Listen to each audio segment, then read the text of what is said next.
National Akali Dal के अध्यक्ष परमजीत सिंह पम्मा के आंदोलनकारी सफर के 30 साल हुए पूरे। परमजीत सिंह पम्मा की बात करें, देश की जनता के हित का कोई भी मुद्दा हो, उसके लिए ये हमेशा ही आवाज़ उठाते आए हैं। चाहे बिजली के बढ़े हुए बिल, MTNL की मनमानी, पानी की समस्या, व्यापारियों की समस्या, सीलिंग का मुद्दा, सभी के लिए सरकार के खिलाफ आवाज़ उठाई है। मीडिया से बात करते हुए परमजीत सिंह पम्मा ने बताया, इन सब कामों की प्रेरणा उनको अपने पिताजी से मिली है। अपना राजनीतिक सफ़र नौजवान सिख समाज से शुरू किया, जिसके बाद नेशनल अकाली दल की स्थापना की और पीड़ित जनता की आवाज़ बनकर उनकी परेशानियों को सरकार और उनके नुमाइंदों तक पहुंचाने का काम किया।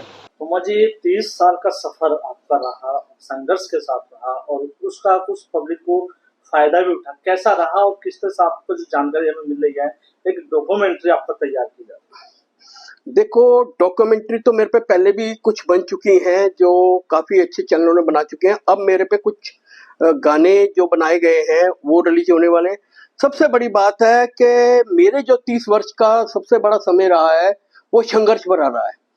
उसमें मुझे जो सबसे बड़ी खुशी मिली है कि मैं समाज के हित के लिए हमेशा खड़ा रहा हूं और किसी पावर के, किसी बिना फंडिंग के, सिर्फ मेरा एक ही लक्ष्य रहा है कि समाज के हित में कैसे काम करना है। क्योंकि बड़ी बड़ी राजनीतिक पार्टियों के पास फंडिंग भी है, पावर भी है, सब कुछ है और वर्कर भी है बहुत ज्यादा। मेरे पास इस प्रकार का कुछ नहीं था।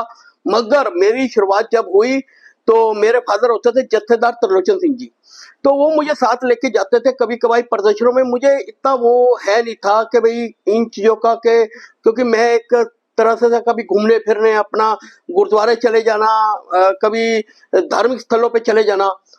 मगर जिस समय हमारे फादर का देहांत हुआ उसके बाद मुझे लगा कि मुझे भी समाज के लिए कुछ करना चाहिए, समाज के हित के लिए आवाज उठानी चाहिए, क्योंकि लोग मेरे पास आने लगे। तो उसकी शुरुआत हुई नौजवान सिख समाज से। नौजवान सिख समाज जो था वो ये था कि भाई जब हम आवाज उठाते थे तब ये होता था प्रशासन को भी, नेताओं को भी, मीडिया को, ये लड़के हैं ये क्या करेंगे, कुछ नहीं होगा। फिर हमने नेशनल अकाली दल का 2 साल बाद नेशनल अकाली दल का गठन किया। तो नेशनल अकाली दल के बनाने से उसमें ये होने लग गया, थोड़ी सी आवाज जो थी वो देश में तो गूंजी गूंजी, उसके साथ विदेशों में भी गूंजी। जो हमारे भारतीयों को कोई दिक्कत आती थी या हमारे पगड़ी का मामला होता था या हमारे समाज का मामला होता था या देश का मामला होता था, उस पे हम बोलते थे तो मीडिया भी सुनता था और सरकारों को भी, यहाँ पर जो बाहर की सरकारों को भी उस पर कार्रवाई करनी होती थी। इसका उदाहरण देना चाहूंगा, वहां पर इंग्लैंड में जब पगड़ी का मामला था तो मैंने महारानी एलिजाबेथ जब हिंदुस्तान आई तो उनका विरोध किया था, कभी वहां पर पहले पगड़ी का मामला हल करो। तो उन्होंने अगले दिन ही हमें पत्र इश्यू कर दिया था कि आपका वहां पगड़ी का मामला हल कर दिया गया है। तो इस प्रकार चाहे महंगाई हो, भ्रष्टाचार हो, आतंकवाद हो, चाहे बच्चों के भविष्य का मामला हो, स्कूल का मामला हो, कॉलेज का मामला हो, किसी भी मामलों को लेकर नेशनल अकाली दल और मैं पीछे नहीं हटा। और इसी कारण 30 वर्षों से 3 स्टेंट लग चुके हैं मेरे और कई बीमारियां आ चुकी है, मगर मेरी आवाज जो है वो बंद नहीं हुई। मेरी आवाज और ज्यादा गूंजती है, क्योंकि उसके कारण है कोई पर्सनली लालच नहीं है मुझे, कोई पर्सनली ये नहीं है कि मुझे किसी पार्टी, राजनीतिक पार्टी को दिखाना है या मुझे अगर अगले दिन फाइल लेके जानी है कि मुझे टिकट दे दो या मुझे किसी पार्टी में शामिल कर लो। कई पार्टियों की ऑफर आई, मगर मैंने उसको क्यों ठुकरा दिया, क्योंकि वो 15 दिन बाद, महीने बाद मुझे पार्टियों से बाहर निकाल देंगे। क्योंकि मैं चुप बैठ नहीं सकता। जब प्याज की बात आई तो मैंने प्याज बेचे, लोगों को उसमें राहत दिलाई, सरकार को झुकना पड़ा, ट्रक शुरू करने पड़े। दालों की बात आई, मैंने जगह जगह दालें बेची, 200 रुपए किलो दालें पहुंच गई थी, तो जगह जगह दालें बेचकर मैंने सरकार को हिलाया। सरकार को उसमें भी अपना जितने भी सरकारी सेंटर है वहां पर भी दालें बेचनी पड़ी और ट्रक भी शुरू करने पड़े। मुझे ये नहीं समझ आता कि सरकार ये क्यों वेट करती है कि हम लोग आवाज उठाएं तो तभी वो करेगी।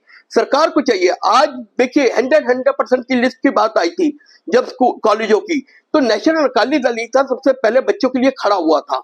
और वो बात हुई, पबजी गेम की बात हुई, जब पबजी ऑनलाइन गेमों की बात हुई, बच्चों के भविष्य की, तो सरकार ने उस टाइम कुछ नहीं किया। मगर जब सरकार को भी लगा कि इसमें बच्चों का भविष्य, आज भी कई गेमें हैं ऐसी जो बच्चों को नशे की ओर ले जा रही हैं, कि जिस प्रकार आप देखोगे कि आज हमारा भविष्य किस ओर जा रहा है। ना बच्चे खिलाड़ी बन पा रहे हैं, ना कलाकार बन पा रहे हैं, ना व्यापारी बन पा रहे हैं, ना फौजी। क्यों? वो गेम ही जकड़ती जा रही है।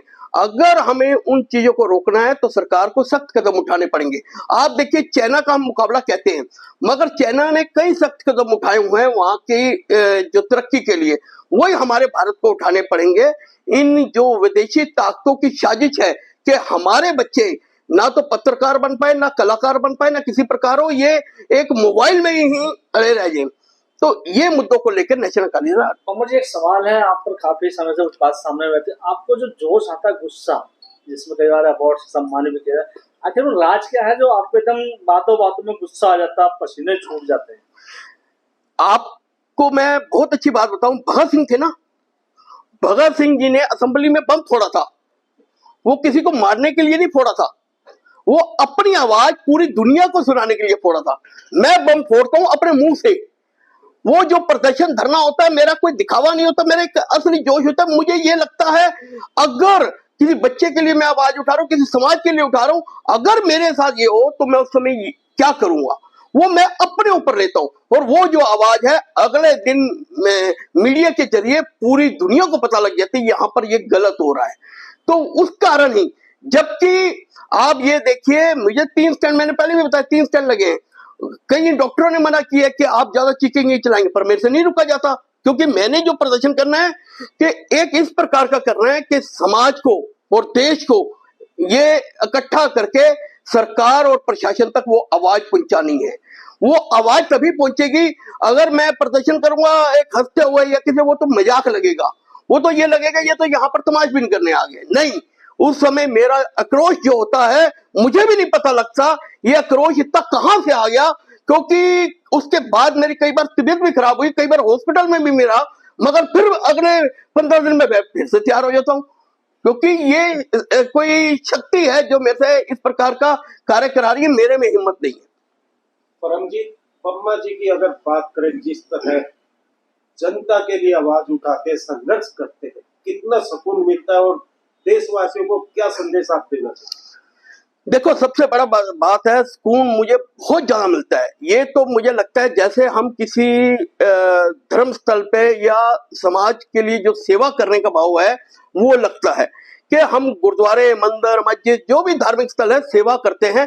अगर मैं समाज की इस प्रकार की सेवा कर रहा हूं, इसका बड़ा पुण्य नहीं है। और हमारे भगवान ने भी कहा है कि आप लोग जो है, हमारे गुरुओं ने भी ये कहा है कि जो जुर्म हो रहा है उसको सहना और करना दोनों ही गलत है। तो इसलिए हम ना तो जुर्म सहते हैं ना उसको करते हैं। इसलिए जो आवाज है, जो ये चीज है, वो मुझे ऐसे लगता है कि मैंने एक कोई धार्मिक स्थल के दर्शन कर लिए। जब मैं इस बात की कोई आवाज उठाता हूं, किसी का मसला हल होता है, तो मुझे लगता है कि मैं कहीं अच्छे स्थान पर होके आया हूं, क्योंकि लोगों की दुआएं, लोगों का प्यार, जो अगले दिन फोन आते हैं, जो लोग करते हैं। आपने भी देखा, जो मैंने बिजली का मुद्दा उठाया, जबकि और प्रदर्शन थे वहां पर, मगर उनके लोग भी आकर मुझे ये बधाई दे रहे थे, मुझे ये कह रहे थे कि आपने इस आवाज को उठाया है। जो हमारे आज की डेट में 20,000 रुपया बंदा तनख्वाह, तो 8,000 रुपए का बिजली का बिल आ जाए, भाई साहब, उसके घर का खर्चा, उसका किराया, उसके बच्चों की फीस कहां से दे पाएगा? उस बेचारे का रोना देखो, कर्जे में जाएगा या आत्महत्या करेगा, डिप्रेशन में जाएगा। यार कमाल है, तुम इस पली चल रही है, तुम आप बंदे के दर्द को ना समझ पाओ। कोरोना काल के बाद ये हालात है, लोगों के खर्चे चलाने मुश्किल हो गए हैं, लोगों के घर में इतनी बुरी हालात है, कईयों की नौकरी चली गई है, कईयों की दुकान नहीं चल रही। और आने वाले समय में ये हालत होगी कि अगर सरकार ने कोई भी इस प्रकार की छोटे व्यापारी को, ये छोटे बंदों को कोई सहायता ना दी, तो आने वाले समय में बहुत ही बुरा हाल होगा, जो मैं बयान नहीं कर सकता।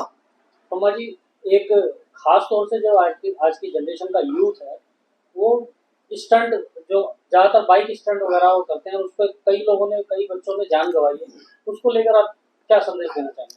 देखिए, मैं यही कहना चाहूंगा, हमारे बच्चे जो है ना, ये एक मोम की तरह है, इनको जिस प्रकार ले जाओगे वो उस प्रकार जाएंगे।